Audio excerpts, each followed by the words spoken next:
ಕಟ್ಟಿದ ಬಡವನೆದೆಯ ಗುಡಿಯಲ್ಲಿರುವೆ ನಾನು. ಬೆಳೆವ ನಡುವೆ ರೈತ ಬಸದ ಬೆವರಲ್ಲಿರುವೆ ನಾನು.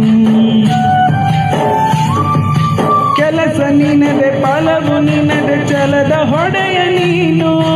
ಇದನ್ನು ಮರೆತು ನನಗೆ ನಮಿಸಿ ಶ್ರಮವ ಪಡುವೆ ನೀನು. ಬಿಡು ಮತಗಳ ಜಗಳ ಇದೇ ಕೆಲಸವು ಬಹಳ.